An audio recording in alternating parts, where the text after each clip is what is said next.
देवरिया नरसंहार कांड मामले में यादव परिवार के मकान पर क्या चलेगा बुलडोजर? आखिर डीएम ने बरकरार रखा है तहसील कोर्ट के आदेश, दे दिया है तगड़ा झटका। क्या है पूरा मामला? दरअसल आपको बता दें, उत्तर प्रदेश में देवरिया जिले के चर्चित फतेहपुर हत्याकांड मामले में डीएम ने तहसील कोर्ट द्वारा सरकारी जमीन से अतिक्रमण हटाने वाले फैसले को बरकरार रखते हुए आरोपी पक्ष यानी यादव पक्ष की अपील को खारिज कर दिया है। तहसील के इस फैसले के विरोध में आरोपी पक्ष के लोगों ने इलाहाबाद हाई कोर्ट गए थे, जिसके बाद वाद दाखिल किया था और हाई कोर्ट ने मामले में जिलाधिकारी देवरिया को 3 महीने के भीतर सुनवाई पूरी करके फैसला सुनाने के निर्देश दिए थे। अब ये पूरा का पूरा मामला डीएम के हाथों में था। सोमवार को सुनवाई के दौरान डीएम ने तहसील न्यायालय के फैसले को बरकरार रखते हुए आरोपी पक्ष की अपील को खारिज करके अवैध निर्माण गिराने का निर्देश दे दिया है। यानी हम कह सकते हैं कि जिस आदेश को लेकर के इलाहाबाद हाई कोर्ट पहुंचे थे यादव परिवार, अब उसको डीएम डिस्ट्रिक्ट कोर्ट ने खारिज कर दिया है। यानी एक तरीके से अब बुलडोजर चलने का रास्ता लगभग साफ होता दिखाई दे रहा है। जमीनी हत्याकांड को लेकर के फतेहपुर गांव में 6 हत्या हुई थी। आप सब जानते होंगे, 6 हत्याओं में 5 केवल और केवल दुबे परिवार के घर की हत्या हुई थी, जिनमें 1 यादव परिवार के।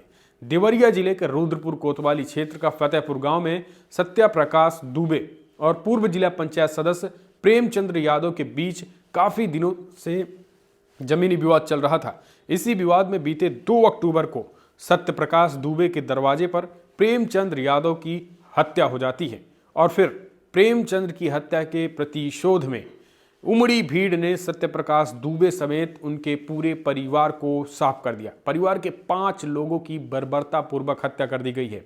तो आप समझ सकते हैं कि इस पूरे मामले में जिसके बाद योगी सरकार एक्शन में आती है और जांच के निर्देश देती है कि जो ये हवेली खड़ी हुई है यादव का, जो कि पूर्व जिला पंचायत सदस्य भी थी और कहा जाता था कि वो आसपास के इलाकों के कई लोगों की ज़मीनों पर जो है वो अतिक्रमण कर रखे थे। तो इस तरीके की रिपोर्ट निकल के आ रही थी, जबकि यादव परिवार का कहना था कि उन्होंने कई गरीबों के मकान भी बनवाए, प्रधान रहते हुए जो है वो अच्छा काम किया था। तो दोनों तरफ की मिली जुली बातें थी, लेकिन कुछ दिनों तक जो है वो पूरी तरीके से तहसील और लेखपालों समेत एसडीएम ने पूरे के पूरा एरिया का जो है वो उनके घर पर, जिस घर पर जहाँ पे ये घर बना हुआ था आलीशान मकान, उसकी जो है वो जब जांच की गई तो पता चला कि ये सरकारी ज़मीन है और सरकारी ज़मीन पर यह घर बनाया गया था, जिसके बाद से इस घर पर बुलडोजर चलाए जाने के निर्देश दे दिए गए थे।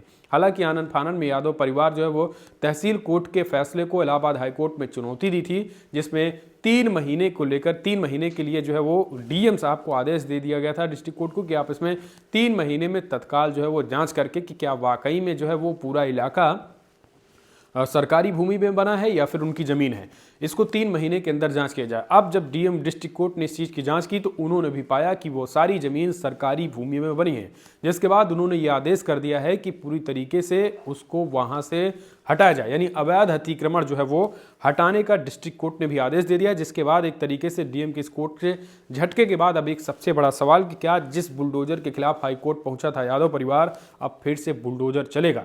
क्योंकि अब डीएम कोर्ट के आदेश, जो हाई कोर्ट ने जांच का आदेश दिया था 3 महीने तक जांच करने के बाद, फिर से डीएम कोर्ट ने स्पष्ट तरीके से ये कर दिया कि वो जमीन, जिस जमीन पे घर बना है वो असल में सरकारी जमीन थी। तो आपको क्या लग रहा है कि बुलडोजर अब चलना चाहिए या फिर नहीं चलना चाहिए? हमारे साथ जो है वो वरिष्ठ पत्रकार अतुल जी हैं, इनसे जानने की कोशिश करेंगे। जब देवरिया कांड हुआ था तो उस वक्त वो ऑन द स्पॉट गए थे और उन्होंने बाकायदा देखा था, वकीलों से भी बात की थी, तहसील में भी घूमा था। इन्होंने सच्चाई जानने की कोशिश की थी कि क्या वाकई में जो जमीन पर, जिस जमीन पर इनका घर मकान यादव परिवार का बना है, क्या वो वाकई में सरकारी जमीन है या फिर वो उनकी खुद की जमीन थी। अतुल जी, आपने जब देवरिया कांड हुआ था आप गए हुए थे, लगभग 1 हफ्ते थे वहाँ पे, आप तहसील में भी गए, वकीलों से भी बातचीत की। क्या लग रहा है, अब कोर्ट ने ये आदेश दे दिया है, डीएम के कोर्ट ने, डिस्ट्रिक्ट कोर्ट ने आदेश कर दिया है कि वो जमीन सरकारी पे है, उसको आप।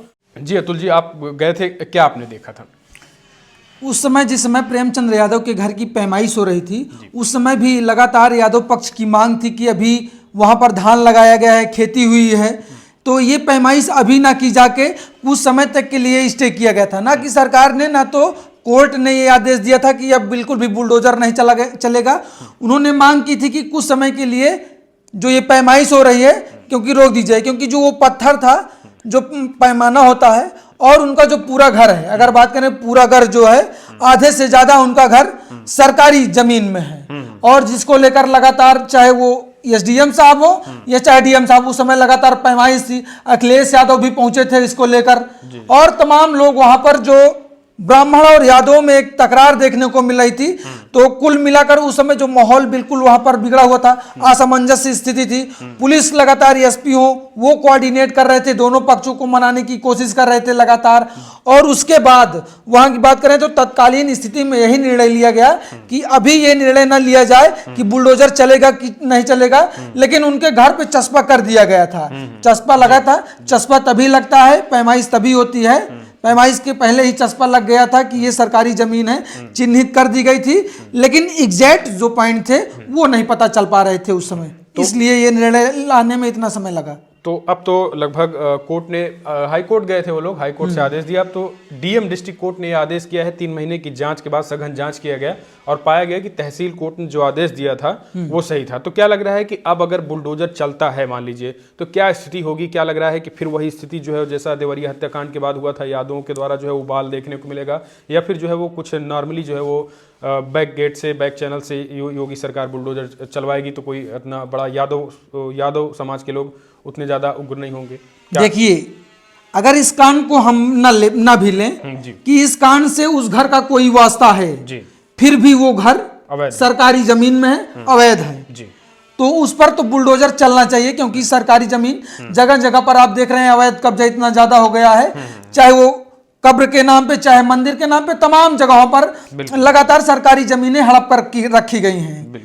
तो ये सरकार की एक तरफ मुहिम भी चल रही है, और जब इतनी दुर्दांत घटना हो जाती है, पूरा परिवार का परिवार चला जाता है, तो फिर लोग इस बात को संज्ञान में लेते हैं कि वो भूमाफिया टाइप में है, और तमाम जो छोटे बड़े लोग हैं उनकी जमीन वो कब्जा करता आया है। यानी सवाल ये भी उठ रहा था कि वो यादव हैं इसलिए उनके ऊपर बुलडोजर चल रहा है, लेकिन अगर हम आप यादवों को ना देखें, ब्राह्मणों को ना देखें, तब भी वो एक अपराधी हैं, और सरकारी जमीन है तो उसको स्वाभाविक सी बात है कि खाली तो कराना चाहिए। बिल्कुल, यानी आप कह रहे हैं कि यादवों को ये चीज ना देखा जाए कि हत्याकांड के इतर देखें कि वो सरकारी जमीन है, यानी जिस जगह उनका घर बना है वो सरकारी अवैध है, बस इतना केवल यहाँ पर जानना समझना जरूर, बात इतनी सी बात है, बस जाति ना देखी जाए। यहाँ पे जाति से कोई लेना ही देना नहीं है। सरकार जाति देख के बुलडोजर थोड़ी चलाती है कि जाति देख के अवैध कब्जा है उसको चाहे पंडित जी कब्जा किए हो तब भी चलेगा, बाबू साहब किए हो तब भी, यादव किए हो तब भी, धर्म मजहब से इसका कोई लेना देना नहीं है। लेकिन हाँ,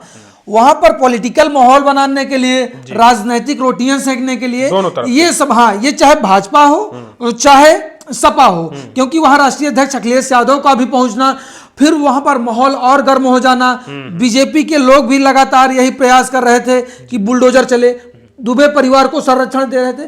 कहीं ना कहीं ये जो मामला, ये घटना हुआ, ये सिर्फ एक घटना नहीं रही, राजनीतिक रोटियां इस पर सेकना चालू हो गई। तो देखिए, अतुल जी ने साफ बताया है कि जो उस समय भी जो पैमाइश हुई थी उसमें आधे से ज्यादा उनके घर जो है वो सरकारी जमीन में आया था। इस घटना को यादव जाति समीकरण या फिर हत्याकांड माफिया से न देखकर इतना देखा जाए कि अगर बुलडोजर चल रहा है तो सीधे तौर पर वो जमीन जो है वो सरकारी घर में बना है, सरकारी जमीन में उनका घर बना है, इस वजह से बुलडोजर चलेगा। आपको क्या लग रहा है बुलडोजर की इस कार्रवाई को आप कैसे देखते हैं? क्योंकि देवरिया में एक बार फिर से उबाल होता दिखाई दे रहा है। अपने सुझाव दें, चैनल को सब्सक्राइब करें। जय हिंद, जय भारत।